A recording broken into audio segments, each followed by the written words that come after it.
ಇದು ಮೂಲತಃ ಹಳ್ಳಿಕಾರ್ ಬ್ರೀಡ್, ಹಳ್ಳಿಕಾರ್ ತಳಿ. ಮೇನ್ ರಾಜ್ಯದ ಮೊದಲ ಮೂಲ ತಳಿ, ತಾಯಿ ತಳಿ ಅಂತ ಹೇಳ್ತಾರೆ ಇದನ್ನ. ಸೊ ಇದು ಬಂದು ರಾಜರು ಮೈಸೂರು ಮಹಾರಾಜರು ತಳಿ ಸಂವರ್ಧನೆ ಮಾಡಿ ಹಳ್ಳಿಕಾರು ಅಮೃತ್ ಮಾಲ್ ಅಂತ ಸಂವರ್ಧನೆ ಕೇಂದ್ರ ಮಾಡಿ ಇದನ್ನ ಉಳಿಸ್ಕೊಂಡು ಬಂದಿದ್ರು. ಆ ಕಾಲದಿಂದನೂ ತುಂಬ ಗಟ್ಟಿ ಎತ್ತು ಇದು. ವ್ಯವಸಾಯಕ್ಕಾಗಲಿ ಯಾವುದೇ ರೋಗ ರುಜಿನಗಳು ಬರ್ದಲೆ ತುಂಬ ರೈತರಿಗೆ ಅನುಕೂಲವಾಗಿ, ರೈತಾಪಿ ಕುಟುಂಬಕ್ಕೆ ಜನ ಸ್ನೇಹಿಯಾಗಿ ತುಂಬ ಕೆಲಸ ಮಾಡ್ತೇವೆ ಸರ್. ಇದನ್ನ ಇವಾಗ ಕೃಷಿ ಮೇಳದಲ್ಲಿ ನೀವು ತಂದಿದ್ದೀರಾ, ಇದರಿಂದ ಈ ಎತ್ತುಗಳು ಕೃಷಿ ಮೇಳದಲ್ಲಿ ಜನರು ನೋಡೋಗಿರ್ತಾರಲ್ಲ, ಸೇಲ್ ಆಗ್ತಾವ ಮತ್ತೆ?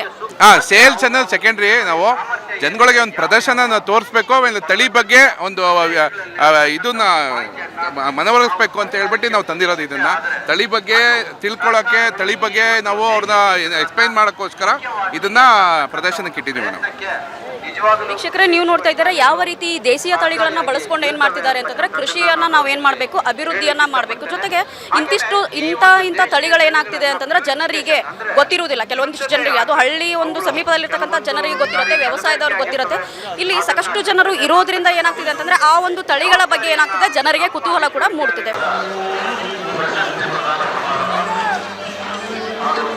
ನಮ್ಮ ವಿಜಯವಾಹಿನಿ ನ್ಯೂಸ್ ಚಾನೆಲ್ನಲ್ಲಿ ಪ್ರಮೋಷನ್, ಜಾಹೀರಾತು, ಅಡ್ವರ್ಟೈಸ್ಮೆಂಟ್ ನೀಡಲು ಸಂಪರ್ಕಿಸಿ 9535808456.